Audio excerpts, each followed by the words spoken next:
Good evening, everyone. Thank you for joining us here today. I am Tamanna Nangia from SChan Publishing. Some of you must have seen me in the last webinar too. Welcome to this very special webinar on how to score maximum marks in paper 1 of NTA UGC NET.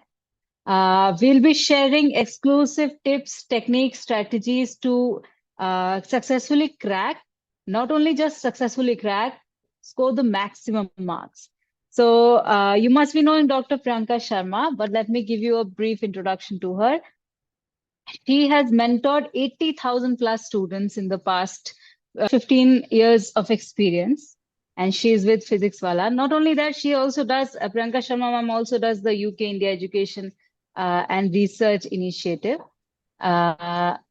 See, these are her books. We're very excited to show you these. These are for UGC NET Paper 1 and UGC NET Paper 2 Education. What I know about Priyanka Sharma ma'am is that she is very updated and she'll know every second of whatever is happening in the UGC NET area. So that's the best thing. And that reflects in her work also. I'm going to very quickly tell you about the key features of the books. She's the research queen. I know her as the research queen. So she has given us very detailed concepts in research aptitude, latest solved papers, PYQs and fact checks related to important concepts in every unit, step-by-step solutions for paper 1, visual and flowchart based concepts for easy understanding. Right. We also have some technology integration. We have our app, Test Coach app, where we have also placed some questions. And we have some course material on the app also, as you can see here. We'll be very quickly sharing with you the link of the book. She has also given us NEP 2020 integration with a mock on policy. These are the reviews. I mean, I'm sure you guys have seen the book by now.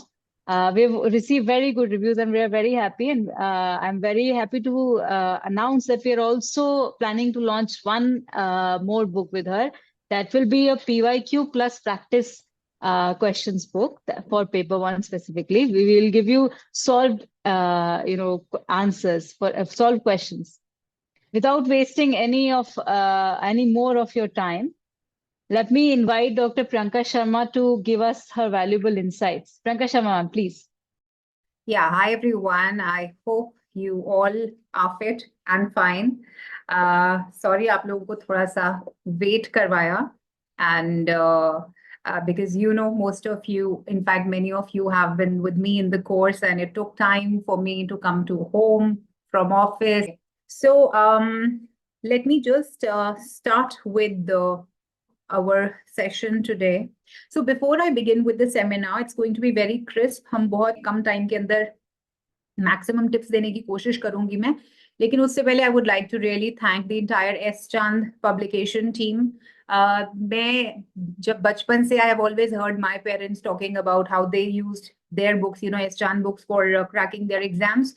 And I think 1937 plus से ये publishing house chalta aa raha hai. So when I got to publish my books from them, I was more than happy. So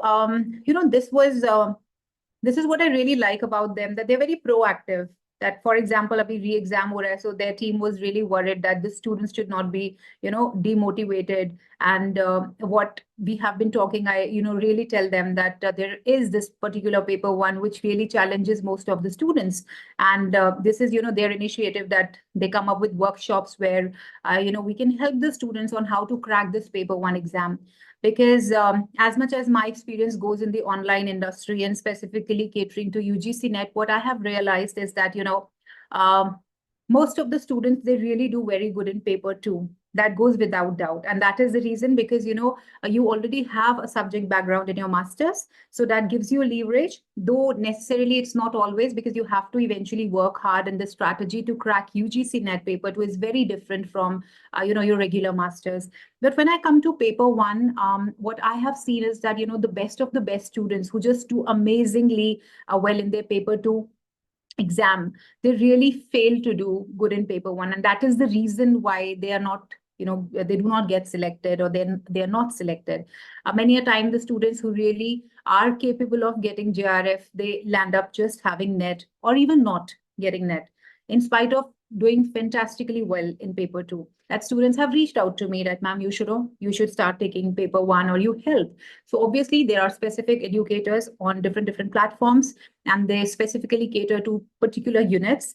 And I think that's more than enough. All I can do is provide you with my book on paper 1, and provide you with lectures and workshops or seminars like these, which can, help you in ensuring that, you score the maximum in this exam. And it should not scare you, because all you require is strategy and smart work.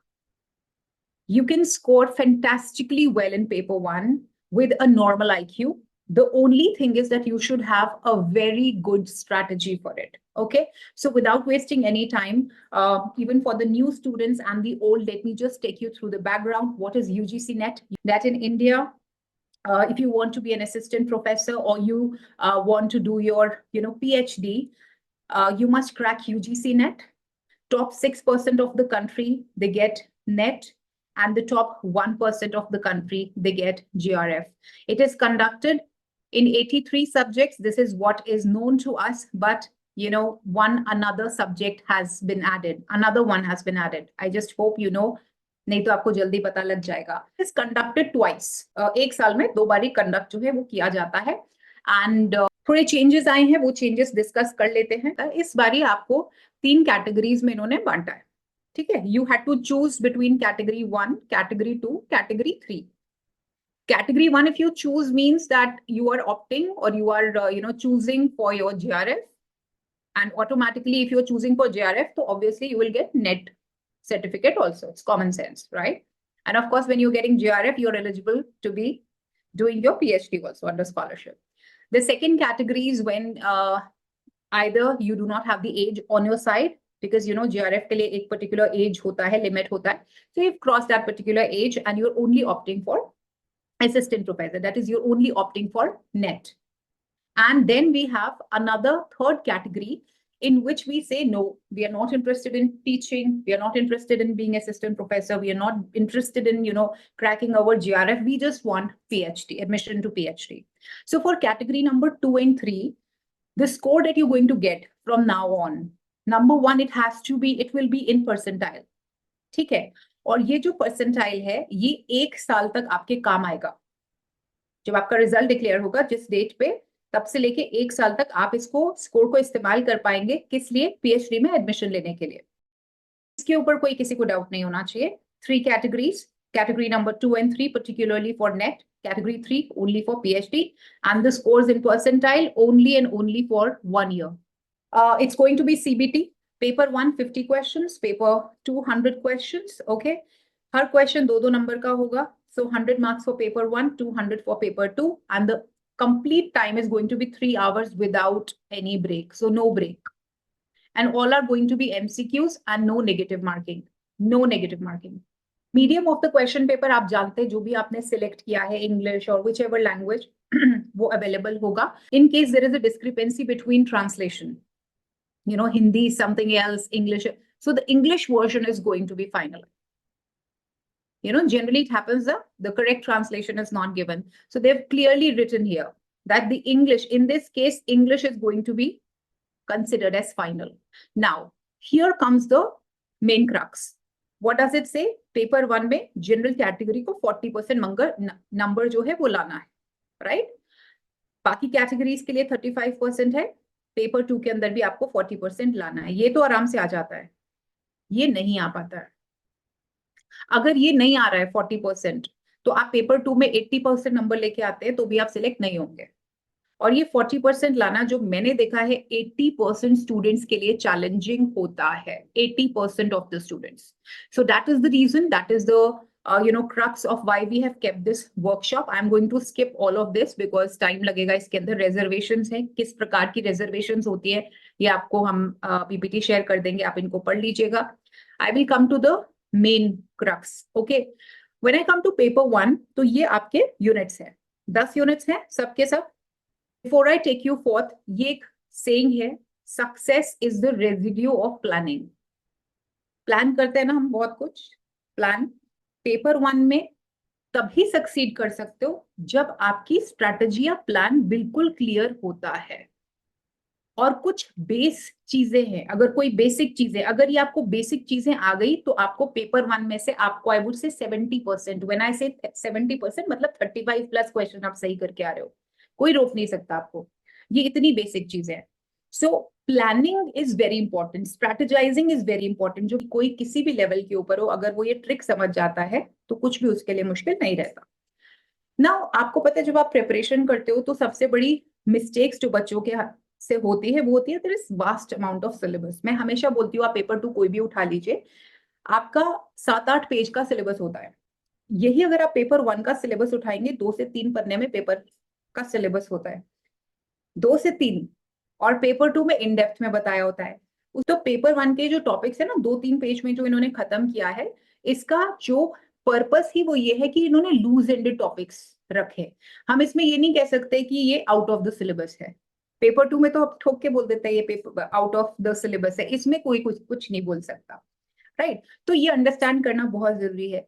फिर सबसे ज्यादा जो आजकल मुझे challenge लगता है, thankfully जब मैंने अपना जेआरएफ क्रैक किया तो यूट्यूब के ऊपर ये सब नहीं था जो अभी अवेलेबल है, मैं थैंक गॉड करती हूँ। ये बहुत बड़ा चैलेंज है यूट्यूब के ऊपर।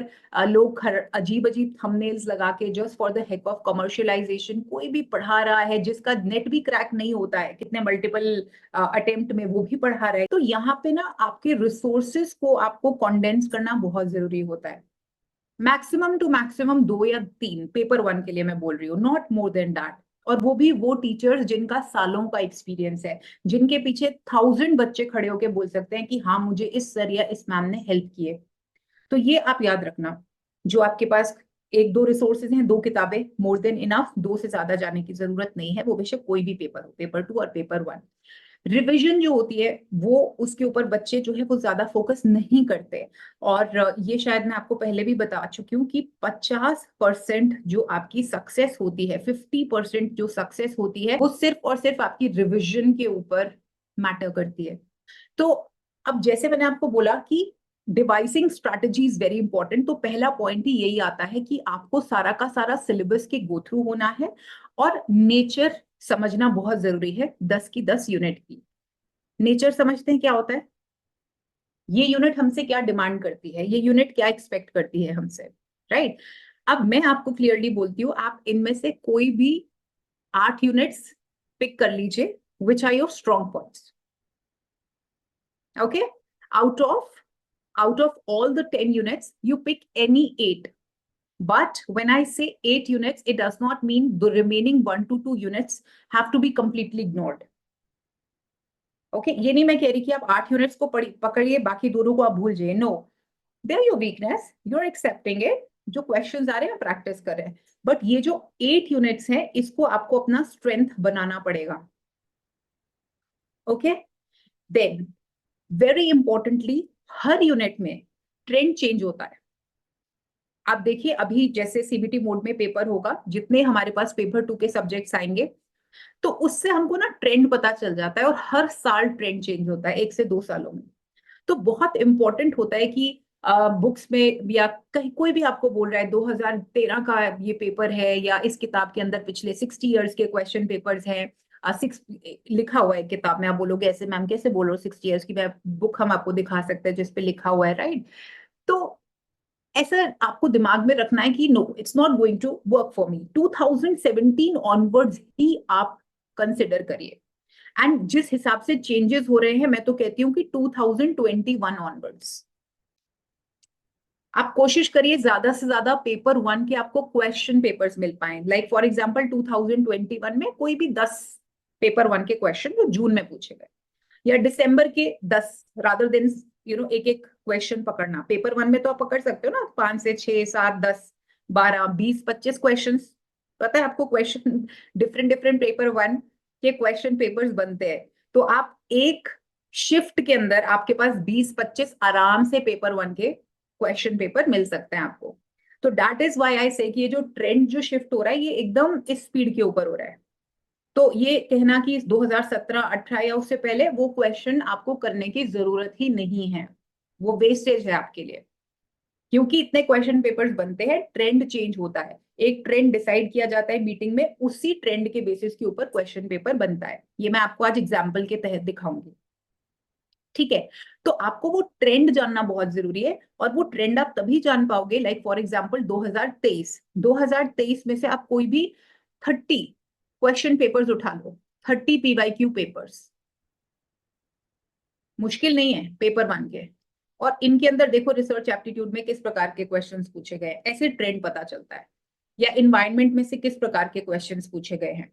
This should be your approach, not the number of years, but in one particular year, gather as many question papers as you can of paper 1 and practice them. This is known as trend। पता चलता है आपको unit 1 में से, teaching aptitude में से किस प्रकार के क्वेश्चंस पूछे गए थे जून 2023 में या दिसंबर 2023 में। Then leave no stone unturned to gain complete expertise. ये जो मैंने आपको बोला ना, सिलेक्ट 8 यूनिट्स, इसके अंदर ना आपको अपना बेस्ट एफर्ट देना है, गिव योर बेस्ट, ताकि कल को रिजल्ट जैसा भी आए ना, आपको रिग्रेट नहीं होना चाहिए, I wish I done this. If you fail तो आपको भी कॉन्फिडेंस आएगा, okay fine, I did my best, इससे ज्यादा अच्छा मैं नहीं कर सकती थी। I think I have given the example of Ankita, also one of my students, you know she got her JRF in the very first attempt. 1 साल लड़की, वो झारखंड की है, वो घर नहीं गई थी, बाहर PG में रहती थी, और 1 साल के बाद घर गई थी, एंड शी वाज सेइंग कि वो अपनी फ्रेंड को बोल रही है कि अगर मेरी इस बारी सिलेक्शन नहीं होती, JRF के रिजल्ट आने से पहले उसकी बातचीत हो रही थी फ्रेंड के साथ, which is on YouTube also, she did a session with me. तो शी वाज सेइंग मुझे नहीं पता नेक्स्ट अटेम्प्ट में मुझे और क्या पढ़ना है, क्योंकि जो बुक्स है मैंने वो पी ली हैं। She was referring to my books and other books, कि आई हैव, मैंने उन बुक्स को पी लिया है, तो अब मुझे नहीं पता कि अगर मेरी सिलेक्शन नहीं होगी तो मैं नेक्स्ट एक्स्ट्रा क्या पढ़ूंगी। This is the level of पढ़ाई that is required, this is the level of study that is required. Okay, so यहाँ पे आपको सबसे पहले फोकस करना है कि आपके कॉन्सेप्ट्स बहुत ज्यादा क्लियर होने चाहिए, right.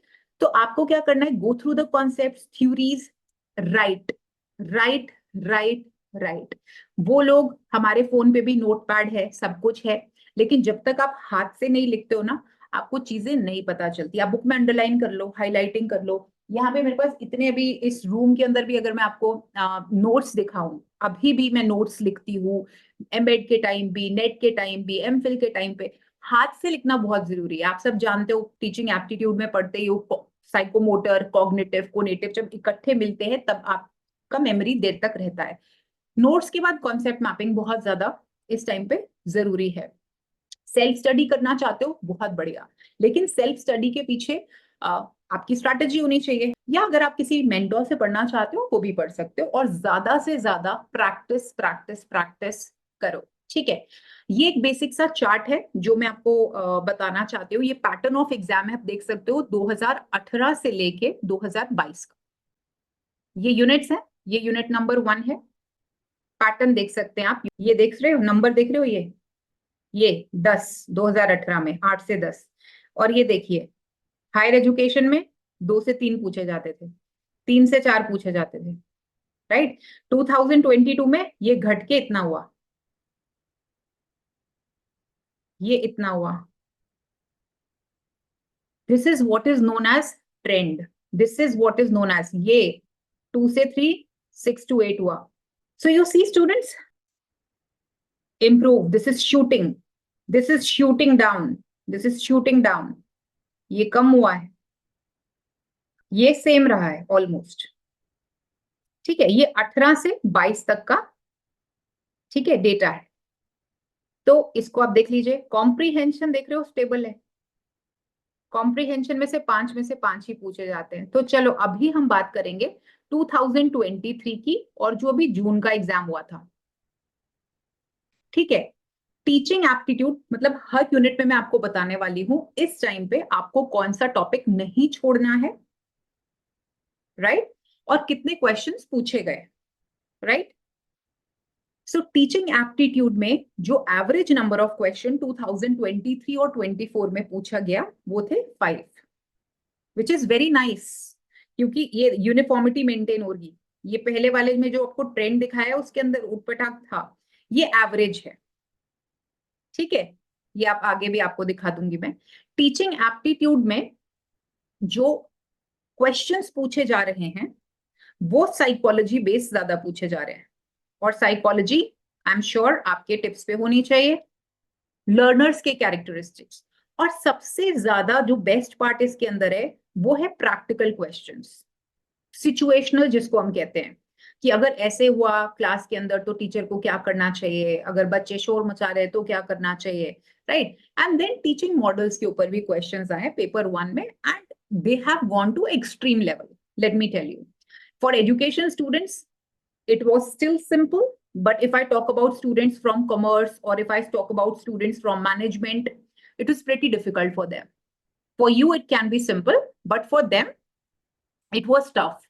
And whether if I talk about Dale's cone of experience, or I talk about Flanders interactional matrix, paper 1 mein पूछे जाना is very tough for them, but not so tough for education students, right? So teaching aptitude पे ये questions आ रहे हैं, teaching models के, situational questions, learner के characteristics and teacher के characteristics, right? Research aptitude में जो इस टाइम जो ट्रेंड चल रहा है वो चल रहा है टाइप्स ऑफ रिसर्च के ऊपर क्वेश्चंस पूछने का, स्पेशली एक्सप्लोरेटरी के ऊपर पूछे जा रहे हैं, एक्सपेरिमेंटल रिसर्च के ऊपर पूछे जा रहे हैं, स्टेप्स ऑफ रिसर्च के ऊपर पूछे जा रहे हैं। अब यहाँ स्टेप्स ऑफ रिसर्च कहती हूँ ना, तो इसके अंदर स्टेप्स ऑफ रिसर्च भी आ रहा है, स्टेप्स ऑफ हाइपोथेसिस टेस्टिंग भी आ रहा है, steps of writing a research proposal भी आ रहा है। So but the basics should be clear, तो डिफरेंट स्टेप्स जो भी आ रहे हैं आप कर सकते हैं। प्लाजरिज्म के लेवल्स के ऊपर क्वेश्चन आता है, प्लाजरिज्म डिटेक्शन सॉफ्टवेयर के ऊपर क्वेश्चंस आ रहे हैं। अभी मैं हैरान हो गई हूँ, 2024 जून में डेटा एनालिसिस के ऊपर statistics based questions, and I feel very humble and I feel very proud also कि इससे पहले जो हमने वेबिनार किया था वो यूट्यूब के ऊपर अवेलेबल है, और मैंने प्रिडिक्ट किया था that Tamanna, if you are there, you also must be remembering, I had predicted कि stats based question पूछे जाएंगे, और इस बार ही मैंने देखा parametric, chi square, T test paper 1 में पूछा गया, और उसका लॉजिक सिंपल है, कितना बारी रिपीट करेंगे ना थ्योरी को, डिफिकल्ट बनाना है इन्होंने। एंड इस बार डेटा एनालिसिस के ऊपर बहुत ज्यादा फोकस किया है, किस तरह एनालिसिस करना है, स्टार्ट्स बेस्ड बहुत क्वेश्चंस पूछे गए। देन रिसर्च एथिक्स यहाँ पे लिखा नहीं है, बट आप फोकस, क्योंकि सब्जेक्टिव क्वेश्चंस है, so if you focus you can easily answer them. Research ethics के ऊपर बहुत क्वेश्चन पूछे जा रहे हैं। Types of scales, this is the most easy thing, most easy, 4 scales है, उनकी प्रॉपर्टीज, क्वेश्चंस पूछे जा रहे हैं, सैम्पलिंग क्वेश्चंस पूछे जा रहे हैं, हाइपोथेसिस टेस्टिंग, एरर्स, ये क्वेश्चंस पूछ, और ये सदाबहार, एज आई से पेरिनियल क्वेश्चंस, ओके। सो ये इंपॉर्टेंट टॉपिक्स है, आप लिख सकते हैं। कॉम्प्रीहेंशन अगर मैं आपको बताऊं तो ये एक ऐसा यूनिट है जो सबके लिए ही एक शॉक होता है, because anyone who is going to appear for the paper वो कॉम्प्रीहेंशन फर्स्ट टाइम ही पढ़ रहे होंगे। ऐसा नहीं है कि student number ABC has read that comprehension या उसकी बहुत अच्छे से पढ़ाई है, it is going to be new for everybody. आपका जो अप्रोच होता है वही आपको आंसर सही करवाता है और गलत करवाता है। जो मैंने स्टडी किया है 2023, 24, 22 के पेपर्स को, पेपर 1 के, वो ये है कि जो करंट टॉपिक्स चल रहे हैं, वो बेशक इन्वायरमेंट के हो, वो बेशक एजुकेशन के हो, वो इनिशिएटिव्स के हो, वो SDGs के ऊपर हो, वो NEP 2020 के ऊपर हो, उसके ऊपर कॉम्प्रीहेंशन आता है in paper 1. So that is the reason why I say that always keep yourself updated by reading newspapers or maybe by headlines. Google पे भी show हो जाती हैं जो news होती है, right? Sports के ऊपर पूछा जा सकता है, philosophies के ऊपर पूछा जा सकता है. This is when I'm talking about paper 1. Paper 1 specifically का comprehension general current affairs based होता है. वो बेशक communication ही क्यों ना हो, environment ही क्यों ना हो। तो इसलिए जब आपने कोई टॉपिक ऑलरेडी पढ़ा होता है या थोड़ा बहुत सुना होता है तो एक कॉन्फिडेंस आ जाता है, राइट? और इवन अगर आपको नहीं पता उस टॉपिक के बारे में, राइट, तो आप ये मान के चलो ना कि सब कुछ आपके सामने ही है, कोई आंसर बाहर तो है नहीं, तो वो कॉन्फिडेंस कभी ब्रेक मत होने दो। मैंने 90% ऑफ द स्टूडेंट्स को देखा है, पहली लाइन पढ़ते और उनकी पैल्पिटेशन शुरू हो जाती है, दे लूज देयर कूल कि पता नहीं कितना टफ है क्या है। सो उस केस में मैं आपको ये बोलूंगी कि अगर आपकी हिंदी मीडियम है तो हिंदी में पैसेज पढ़ो, इंग्लिश है तो इंग्लिश में पढ़ो, सब कुछ सामने है तो घबराने की जरूरत नहीं है। Tell yourself this is going to be as new for me as it is going to be for anyone. Okay, so comprehension के 5 नंबर तो आपके पॉकेट में होते हैं। एंड आई से प्रैक्टिस प्रैक्टिस प्रैक्टिस। हर एक का मेथड अलग होता है। जैसे फॉर एग्जाम्पल मैं स्किम स्कैन करती हूँ पैसेज को, फिर क्वेश्चंस रीड करती हूँ, then I go back to passage. कई स्टूडेंट्स हैं जो डायरेक्ट क्वेश्चंस पढ़ते हैं और फिर वो आंसर ढूंढते हैं, which is also okay. So to each one their own. ठीक है, टॉप जिसको कहते हैं top top bottom approach, bottom top, या फिर top bottom top approach, I follow that. Then comes communication.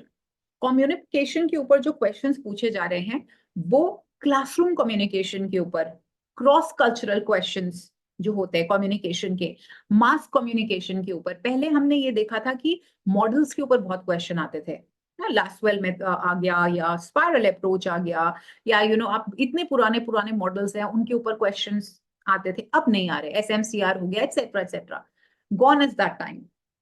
Models रहेंगे, कभी क्वेश्चन पूछे जा भी सकते हैं, लेकिन जो ट्रेंड चल रहा है वो अगेन प्रैक्टिकल कम्युनिकेशन का। ठीक है, अब आईसीटी में सिंक्रोनस बेस्ड भी आ सकता है। एसिंक्रोनस कम्युनिकेशन क्या होता है, किस प्रकार से मैस कम्युनिकेशन में चीजें फॉलो होती है, मैस कम्युनिकेशन की थ्योरीज के बारे में क्वेश्चंस आ रहे हैं। क्रॉस कल्चरल कम्युनिकेशन के ऊपर बहुत ज्यादा क्वेश्चंस आ रहे हैं। Now Tamanna, are you there? I have a surprise for all of you. Yes, ma'am, I'm there. I'm there. Okay, perfect. So I have a surprise for all the students, and it's going to be a surprise for Tamanna also. Tamanna, do we have the availability for them to unmute themselves? If I ask, if I Yes, ma'am. Let me just very quickly. yeah, Yes, so I they let you have know the name facility. of the student and उनको आप unmute कर देना. Okay. Okay, okay. So those of you who have been my regular students and from the past, they must have heard the name Chetali. Chetali Sarkar, he is one of my, जब मैंने शुरू किया था online teaching में, she is one of my students तब की, and her journey has been incredible. मतलब जिसको कहते हैं कि ऐसी स्टूडेंट मैंने आज तक नहीं देखी है, बिकॉज व्हेन आई से आज तक नहीं देखी, it is because of her hard work, great. Number 2, what happened in her circumstances, I don't think I have ever heard of any student encompassing that and still giving the exam and doing the JRF and appearing in PhD interviews, not in the first time cracking them, but ultimately cracking them, doing so good, enrolling in a central university under a good professor. कल रात को ही चैताली का मुझे message भी आया था कि उन्होंने अभी सेमिनार में पेपर भी प्रेजेंट किया है, she is on for publishing also. So Chaitali को मैं इंट्रोड्यूस करना चाहती हूँ आप सबको, एंड आई वांट चैताली, इनको बताओ what strategy can help them in clearing their paper 1, because Chaitali से अगर आपको पता चलेगा, आई थिंक अ टीचर तो आपको रोज रोज ही बताता है, but a peer, if she tells you, it's going to make an impact. Hi to all of you. Ma'am strategy बताना है तो आप तो सबसे अच्छा बता सकते हो। आई एम सो ग्लैड कि चैताली ने ज्वाइन किया है, आपका एग्जाम्पल मैं इनको हाँ, देती रहती हूँ। कल रात को ही मैम आपका चैनल में एक वीडियो आपका देखा, वो रिकॉर्डेड सेशन था for educational studies, PYQ solve हो रहा था, तो मैंने देखा, and it's very fruitful session for me now also, because बहुत दिन पहले ही मेरा नेट JRF क्लियर हो गया था। It's 2021 I think, late 2022 later में मेरा PhD भी ज्वाइनिंग हो गया था। फिर कोर्स वर्क का एग्जाम, अभी टाइटल रजिस्ट्रेशन प्रोग्रेस, इस सब का चक्कर में ना मेरा पूरा दिमाग पूरा गड़बड़ हो जाता है। कोई रिलैक्सेशन के बारे में कोई मैं सोचती हूँ तो आज जाके वीडियो देख लेती हूँ, जाके कोई सेशन देख लेती हूँ, तो फ्रूटफुल वो आगे जाके काम आएगा, क्योंकि इंटरव्यू वो तो फेस करना है, नौकरी तो चाहिए। तो इसलिए तो PhD के साथ साथ नेट का प्रॉपर सिलेबस में फोकस करना, एजुकेशन सिलेबस में फोकस करना, क्योंकि हम लोगों का एक ड्यूटी है, वो मुझे बहुत अच्छा लगता है। और मेरा जो सुपरवाइजर है वो बहुत फ्लेक्सिबल है कि अगर तुम लेना चाहती हो तो क्लास ले सकते हो, और मैम चूज कर देते हैं, मैम बोल देते हैं कि तुम्हें तुम्हें कौन सा लेना है, आप तुम्हारे वो जो कन्वीनियंस लगते हैं, तुम्हारा जो एरिया ऑफ इंटरेस्ट हो, तो उसमें से तुम चूज कर सकते हो।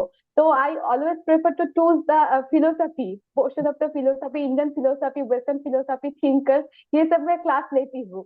लर्निंग थ्योरीज में भी क्लास लेती हूँ। ऐसे मेरा वो अच्छा लगता है क्लास लेने में। तो अभी जो स्ट्रेटेजीज के बारे में मैं एक ही बात कहूंगी कि मैंने देखा था, रात को ही देखा था नोटिफिकेशन में कि सब लिख रहे थे कि एग्जाम पोस्टपोन हो गया है, एग्जाम री एग्जाम होगा, सॉरी एग्जाम री एग्जाम होगा, ये एग्जाम कैंसिल हो गया है। तो देख के मुझे ना बहुत महसूस हुआ कि मैं अगर उस जगह में रहती तो मेरा अगर मेंटल कंडीशन कैसा होता, क्योंकि हम लोगों के टाइम पे ये हम लोग फेस किया था, क्योंकि लॉकडाउन कोरोना का टाइम था। लास्ट एग्जाम हुआ था नवंबर 2020 में, तो एग्जाम होने वाला था कि फिर जून 2021 में। तो हम लोग ने देखा कि दिसंबर या जनवरी में लगभग एक नोटिफिकेशन आया था कि एग्जाम होने वाला है, जल्दी जल्दी एग्जाम होने वाला है, क्योंकि एग्जाम आगे के जाके बहुत पोस्टपोन हुआ। तो अप्रैल 2021 में हम लोगों का एग्जाम खत्म हो जाएगा। तो इसके हिसाब से हम लोग प्रिपरेशन ले रहे थे। फिर जाके कोरोना आया, दोबारा कोरोना आया, सेकेंड फेज का लॉकडाउन हो गया, बहुत सारे स्टेट में इलेक्शन भी आया, तो एग्जाम और भी वो पोस्टपोन करते लगा। तो हम लोगों ने सोचा कि जून में जाके होगा, ये जून पोस्टपोन होके हम लोगों को सोचा कि जुलाई में जाके होगा। फिर एक बार सोचा कि एक बार नोटिफिकेशन आया कि सितंबर तो अक्टूबर में सबका सब एग्जाम खत्म हो जाएगा। तो I belong to West Bengal, में बंगाली हूँ, और बंगाल में तो दुर्गा पूजा बहुत एक बिग फेस्टिवल है। तो दुर्गा पूजा के जो पूजा के जो नवरात्रि के जो स्टार्टिंग डेट होता है, उसमें एक एग्जाम होने का पॉसिबिलिटी था। तो हम लोग क्लास कर रहे थे, ऑनलाइन क्लास कर रहे थे, शायद मैम आपका ही क्लास चल रहा था। तो लाइव सेशन में एक दो पर्सन ने मैसेज किया एग्जाम फिर जाके पोस्टपोन हुआ है, और कब होगा वो बाकी आगे जाके वो नोटिफिकेशन वो लोग लागू कर देंगे। तो देखा कि एग्जाम जाके हम लोगों का थर्ड दिसंबर 2021 में हुआ था। तो ये जो एग्जाम हुआ था कि अक्टूबर का एग्जाम जो पोस्टपोन हुआ, तो जो पेपर में आया था, मेरा पापा मुझे बोला तेरा एग्जाम फिर भी जाके पोस्टपोन हुआ ना, आगे जाके क्या होगा पता नहीं। तो मैंने पापा को मम्मी को एक बात बोला था उस टाइम पे, ये जो हम लोगों का 2 मंथ का जो टाइम स्पेंड मिला है, इसमें हम लोगों का और भी ज्यादा मौका मिलेगा कि हम लोग खुद को ज्यादा से ज्यादा प्रिपरेशन करने के लिए हम लोगों का एक अपॉर्चुनिटी दिया गया है यूजीसी के तरफ से, क्योंकि हम लोगों का हाथ में कुछ नहीं है।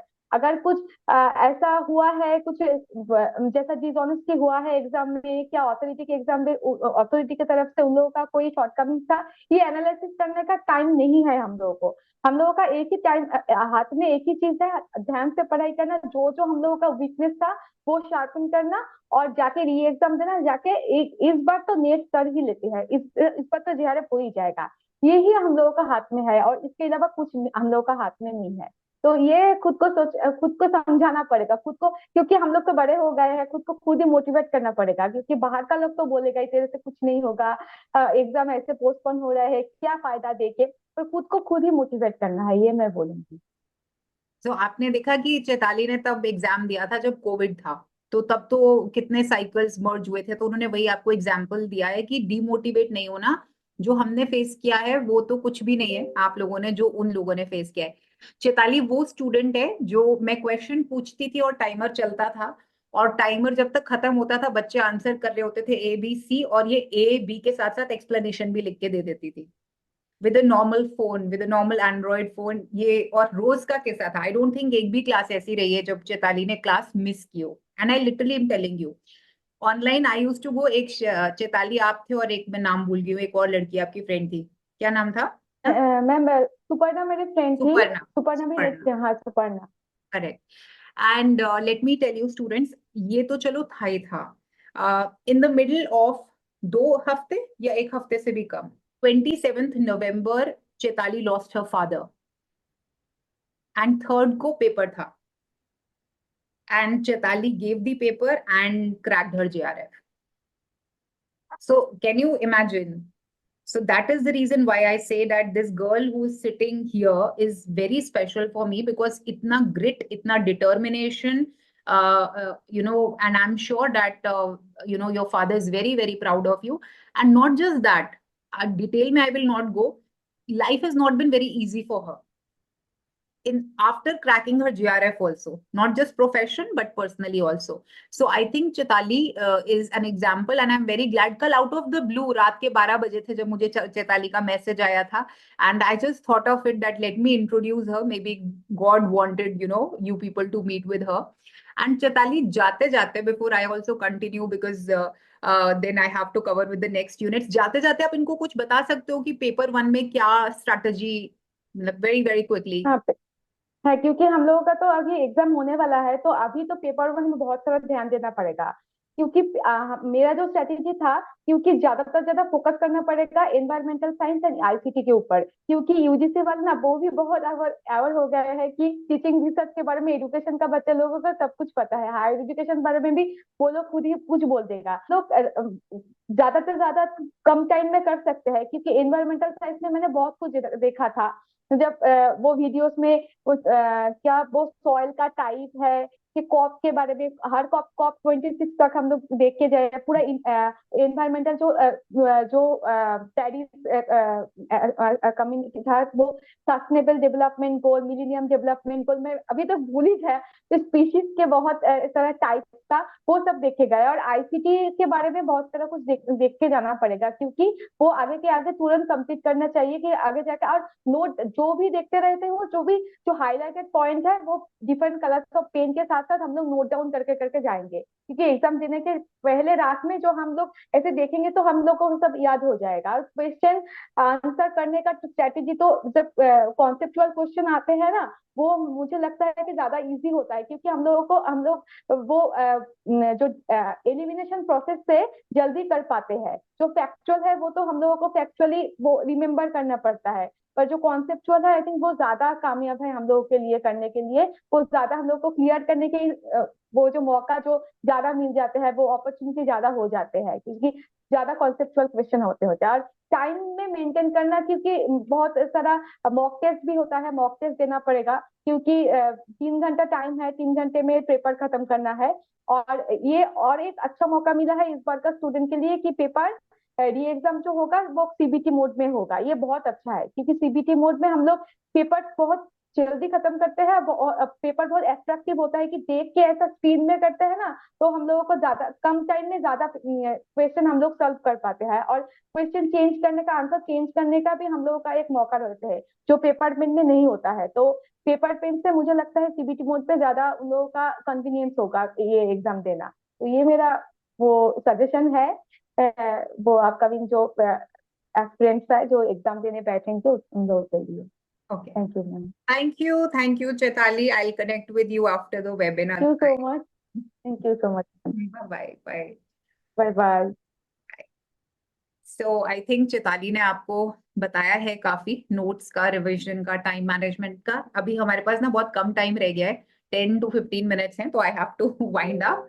सो तो कम्युनिकेशन का मैंने आपको बता दिया। अब ये 3 यूनिट्स के बारे में हम बात कर रहे थे, मैथ, लॉजिकल रीजनिंग और डेटा इंटरप्रिटेशन। तो आप अपने आप को ये बता दो कि मैथ से भाग के नहीं होने वाला। 3 यूनिट्स हैं मैथ की, तो ये एक्सेप्टेंस लानी पड़ेगी कि मैथ तो पढ़नी पड़ेगी, क्योंकि अगर आप मैथ से हटे ना तो पेपर 1 नहीं होगा क्रैक, राइट। तो जब 3 यूनिट्स मैथ से डील कर रही हैं, तो आप अकल लगाएं और उस कॉन्सेप्ट के साथ जाएं जो सबसे ज्यादा पूछा जा रहा है और सबसे सिंपल है, ठीक है? ओके। अब मैथमेटिकल रीजनिंग के बारे में बताऊं तो प्रॉफिट लॉस के ऊपर क्वेश्चन आता ही आता है, डायरेक्शन बेस्ड क्वेश्चंस आ ही रहे हैं, ठीक है, स्पीड वाले क्वेश्चंस आ रहे हैं, स्पीड डिस्टेंस वाले, ठीक है, कंपाउंड इंटरेस्ट वाले बहुत क्वेश्चंस आ रहे हैं। आई डोंट नो आपको कंपाउंड इंटरेस्ट का पता है या नहीं आ रहा है। फ्रैक्शन के क्वेश्चंस आ रहे हैं, ठीक है, डिस्टेंस के क्वेश्चंस आ ही रहे हैं। ऑलराइट, लॉजिकल रीजनिंग में चलो I will come to this later. Data interpretation के अंदर 5 क्वेश्चन आते ही आते हैं। जो अभी लेटेस्ट देखा है मैथमेटिकल रीजनिंग में मिनिमम 6 क्वेश्चन आ रहे हैं, मिनिमम, ठीक है, 6 क्वेश्चंस, राइट। एंड तो जब मैं आपको बताऊं मैथ में, डायरेक्ट मैथमेटिक्स की अगर हम बात करें, मैथमेटिकल रीजनिंग और डेटा इंटरप्रिटेशन में, डेटा इंटरप्रिटेशन में 80 to 90% क्वेश्चंस परसेंटेज और रेशियो बेस्ड है। That's about it. अब आपके ऊपर है, अब आप सिलेक्ट कर लो कि मैथ में से क्या पढ़ना है क्या नहीं पढ़ना। परसेंटेज इजी होती है, इट्स बेटर, ठीक है।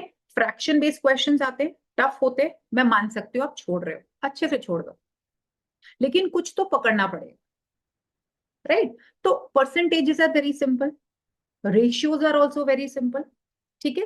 प्रॉफिट लॉस थोड़ा सा कर लो, इंटरेस्ट बेस्ड क्वेश्चंस करने कर लो, कर लोगे तो बहुत बढ़िया है, कंपाउंड इंटरेस्ट। कैलेंडर छोड़ना है तो छोड़ दो, ठीक है। कैलेंडर छोड़ना है ना, छोड़ दो, एक क्वेश्चन आएगा कैलेंडर के ऊपर, क्यों दिमाग इतना खराब करना, अगर आपको नहीं आता तो उसको छोड़ दो, वो करो जो सिंपल है और जो पूछा ही पूछा जाएगा। तो ये तो मैं आपको लिख के दे सकती हूँ कि इंटरेस्ट के ऊपर, कंपाउंड इंटरेस्ट, प्रॉफिट लॉस के ऊपर क्वेश्चन आएगा ही आएगा, फ्रैक्शन के ऊपर क्वेश्चन आएगा ही आएगा। अब बेस्ट चीज क्या है, डेटा इंटरप्रिटेशन के 5 क्वेश्चन।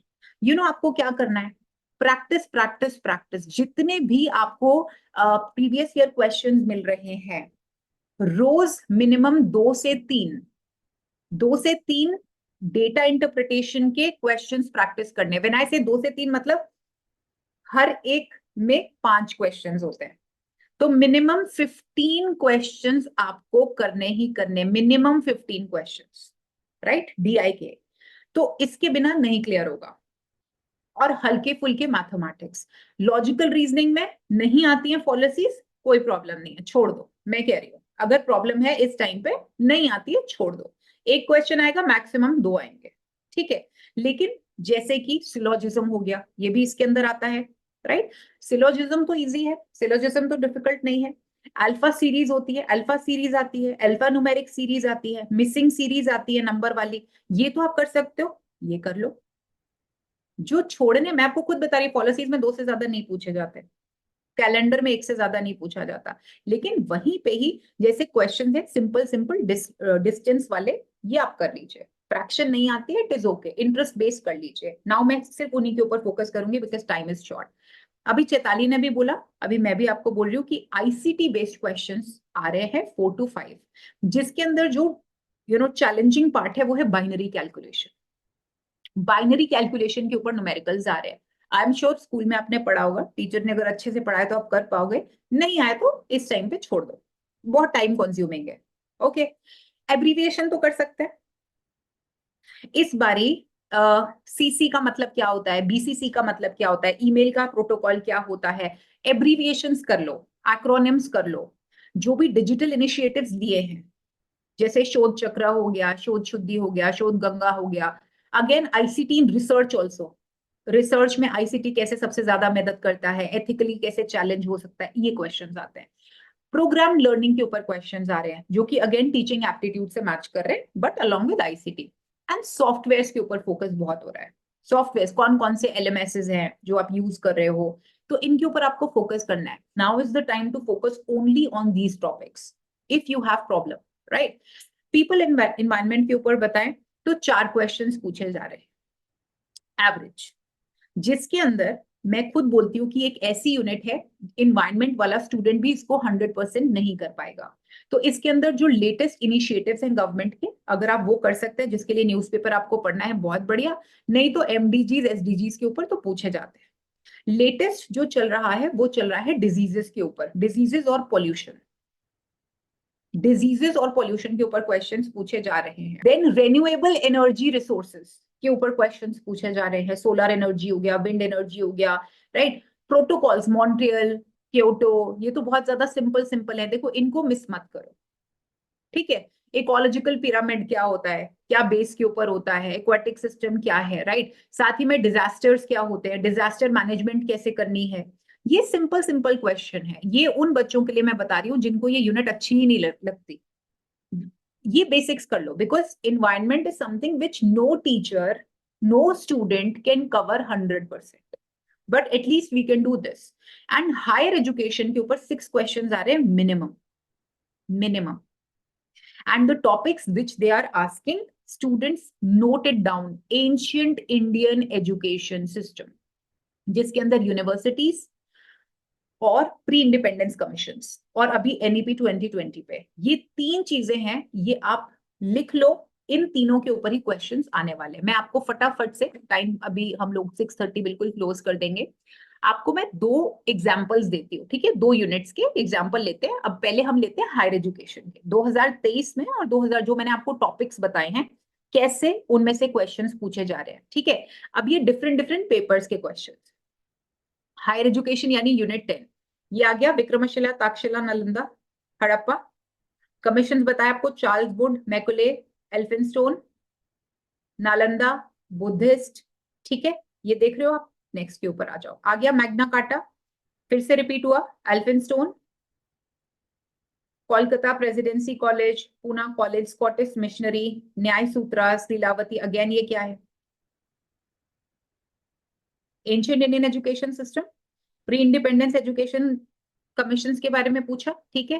फिर से ये क्वेश्चन आ गया यूनिवर्सिटीज के ऊपर, Osmania, Aligarh, Patna university, Nagpur university, chronologically लगाओ। मैकुले के ऊपर क्वेश्चन आ गया, राइट। सो हायर एजुकेशन में तो बहुत सारी चीजें हैं, लेकिन अब आपको ये ट्रेंड समझ में आ गया है कि कोई भी क्वेश्चन पेपर 1 का नहीं ऐसा जिसके अंदर एंशिएंट इंडियन एजुकेशन के ऊपर क्वेश्चन ना पूछा जाए।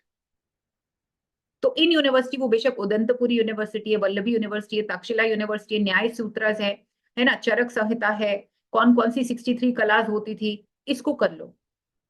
यही आपको आपका जेआरएफ दिलवाने वाली है, ट्रस्ट यू मी, राइट। उसी तरह मैं आपको एग्जाम्पल देती हूँ रिसर्च का। रिसर्च एप्टीट्यूड में ये सैम्पलिंग के ऊपर क्वेश्चन आया। अब ये रिसर्च स्टेप्स के ऊपर क्वेश्चन है कि डिसर्टेशन में कैसे लगाएंगे, 6 स्टेप्स ऑफ रिसर्च, ठीक है। स्केल्स के ऊपर क्वेश्चन आ गया। आपको बोला क्वालिटेटिव रिसर्च के ऊपर इस बारी बहुत फोकस कर रहे हैं, क्वालिटेटिव रिसर्च के ऊपर क्वेश्चंस आ गए, ठीक है। नेक्स्ट के ऊपर अगर आपको लेके जाऊं स्लाइड के ऊपर, हाँ ये देखिए फिर से क्वालिटेटिव रिसर्च के ऊपर क्वेश्चन आया, राइट। थ्रेट्स टू वैलिडिटी के ऊपर क्वेश्चन आ रहे हैं, रिलायबिलिटी, अगेन एक्सप्लोरेटरी रिसर्च। आपको भी बताया था मैंने कि ये सब क्वेश्चंस पूछे जा रहे हैं, क्वालिटेटिव रिसर्च, एक्सप्लोरेटरी के ऊपर फोकस किया जा रहा है। So this is what you are getting in the seminar students, is the crux of the entire research that I have done on paper 1. अब ये देख लीजिए, how does ICT benefit in research process. अभी आपको 3 slide पहले मैं बता रही थी कि आईसीटी रिसर्च के साथ कैसे मदद करता है, ये क्वेश्चन पूछा गया। रिसर्च एथिक्स के बारे में हमने टॉपिक किया, प्लेजरिज्म के बारे में। यही कॉमन टॉपिक्स हैं सभी के सभी पेपर 1 के डिफरेंट डिफरेंट क्वेश्चन पेपर्स में, across different subjects, across paper 2 subjects, alright. तो यहाँ पे जो असली खेल ही है वो ये है प्रैक्टिस का, स्ट्रैटेजी का। यूनिट नंबर 4 को साइड पे रख दीजिए, जो कॉम्प्रिहेंशन यूनिट नंबर 3 है, ये तो आप करेंगे ही करेंगे। मैं आपको अपनी तरफ से क्लियरली बता देती हूँ कि कॉम्प्रिहेंशन आपको नंबर्स दिलाएगी दिलाएगी। हायर एजुकेशन में मैंने आपको टॉपिक्स बता दिए, अगर आप फिर भी नहीं कर पाते हो तो बहुत गड़बड़ है। रिसर्च एप्टीट्यूड में मैंने आपको टॉपिक्स बता दिए हैं, आप कर लीजिए। अगर मैं मैथ पे आऊं तो मैथ पे मैंने आपको बोल दिया है कि परसेंटेज तो कर लो, बचपन में ही की हुई है आपने, परसेंटेज कर लो, थोड़ा बहुत प्रॉफिट लॉस कर लो। अभी जो दिन बच गए हैं उसके अंदर रोज कम से कम 15 क्वेश्चन प्रैक्टिस करो, देखो आपका क्लियर होता है या नहीं होता। भूल जाओ, नहीं आता ना कुछ भी, टाइम नहीं आता है, डिस्टेंस टाइम नहीं आता है, कुछ भी नहीं आता, स्पीड, वेलोसिटी, ये कर लो, रेशियो कर लो, और फिर मुझे बताओ आपकी सिलेक्शन होती है या नहीं होती है, ठीक है। टीचिंग एप्टीट्यूड तो आप कर ही सकते हो, ठीक है। कम्युनिकेशन सिंपल है, राइट। लॉजिकल रीजनिंग के ऊपर आए, नहीं होती पॉलिसीज छोड़ दो, I am telling you, leave it. If you have problem, अगर आती है तो ऑब्वियसली नहीं छोड़नी है, but at this point of time, right. But basic things like alpha series हो गए, सिलोजिज्म हो गया, ये तो सिंपल सिंपल चीजें, ये तो आपको आना ही आना चाहिए। इसकी अगर आप प्रैक्टिस कर लेते हो आपका जेआरएफ फॉर श्योर है, लेट मी टेल यू। आराम से आपके 70-75% स्कोर बन जाएगा पेपर 1 का, ठीक है। आईसीटी बहुत सिंपल आ रहा है, आईसीटी कोई डिफिकल्ट नहीं आ रहा है, ओके। टीचिंग एप्टीट्यूड के भी जो भी क्वेश्चंस है, टीचिंग एप्टीट्यूड के भी सिचुएशनल बेस्ड क्वेश्चंस है, सिचुएशनल बेस्ड क्वेश्चन, सिचुएशनल मतलब प्रैक्टिकल, राइट। सो या यू अगर किसी का कोई भी क्वेश्चन आप पूछ सकते हो। Ma'am, that was a great session. We are now opening the chat for questions. Yeah. Please come forward and let us know if you have something that you would like to ask, ma'am. There was a question in the form. Shelly Pant asked how to remember factual data. By writing and revisiting it again and again. Right. You And ma'am इस session की recording मिलेगी क्या? ये Tamanna ma'am is going to answer you better. Yes, we'll upload this session on Test Coach. You'll be S Chand Academy YouTube channel and Test Coach. You'll be able to find it from there. Okay so ये आप first time है CBT mode का, आप suggestion दीजिए Saurabh. Otherwise time से पहले पहुंच जाना, ensure that your system is working because many a time the systems they hang, so ensure that आप पहले पहुंच के ensure करो कि आपका सिस्टम वर्क कर रहा है। और सीबीटी मोड कोई टफ नहीं होता है, जैसे आप LMSs के ऊपर अपने फोन के ऊपर आप मार्क कर रहे हो, same like that. Okay, how to deal with the stress during the examination. Okay, tell me, कर क्या सकते हो स्ट्रेस लेके, क्या होगा? कुछ नहीं होगा। जो टाइम वेस्ट स्ट्रेस में कर रहे हो वही टाइम पढ़ाई में लगा दो, प्रोसेस कर सकते हो। स्ट्रेस कब होता है पता है? जब हम मेहनत नहीं करते, क्योंकि जब मेहनत कर रहे होते हैं तो टाइम नहीं होता स्ट्रेस लेने का। So ensure that you follow the strategy and tell yourself कि मैं सिर्फ कब मुझे टेंशन नहीं होगी, जब मैं अपने टाइम का मैक्सिमम यूटिलाइजेशन पढ़ाई के लिए करूंगा, and do that. Okay, all right Dhanashree, बाकी you are my student, so stress व्रेस लेने का नहीं, देने का है। मोनिका, जितना नियर बाय एग्जाम आ रहा है, I am getting nervous, why is this happen, लगता है सब भूल रहा है। कोई बात नहीं, आप जब एग्जाम दोगे तो आपको सब याद आ जाएगा, और चिंता करने से कुछ नहीं होता है। कल हमारे नीरज भाई जो थे वो चिंता में मेडल हार गए, टेंशन हो गई थी उनको, तो रिजल्ट आपने देख ही लिया ना। तो यही अगर वो केयरफ्री होके खेलते तो वो गोल्ड भी जीत सकते थे। तो हाउएवर हम लोगों की एक्सपेक्टेशंस उनसे बहुत जबरदस्त है, otherwise he has done already a lot for India, but this is what tension does to you, right? So you ensure that listen to meditational music, listen to your teachers, listen to positive people around you, avoid negativity, avoid too much talking with friends. This is what I actually do, I myself do. Tamanna, I don't know whether you know or not, मैं 1.5 साल कटी रही हूँ अपने relatives से, because we were writing book. तो Yes, ma'am. आपने बताया था that you were so deeply engaged, and then I was also very impressed the way you were working on the book. I हम लोग mean, रात के 2 बजे 3 बजे मेल्स कर रहे होते थे तमन्ना को, हाँ, हाँ, and it happened that for was the 1.5 dedication. years. It happened Yes. for, so वही है that you have to like continue doing the good work, and that's about it. अगर यही स्ट्रेस लेते रहेंगे तो क्या होगा? And बुक के ऊपर, I mean the kind of work that Tamannaah has done along with me, it has been amazing.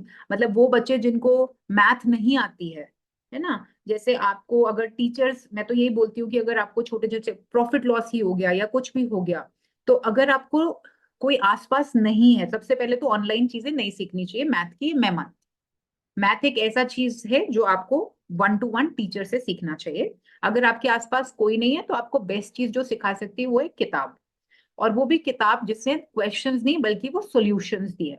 जैसे आप अगर हमारी बुक के बारे में बात करो तो we have thought over it, and एक एक जैसे डिस्टेंस का क्वेश्चन हो गया या रेशियो का हो गया तो एक्सप्लेनेशन।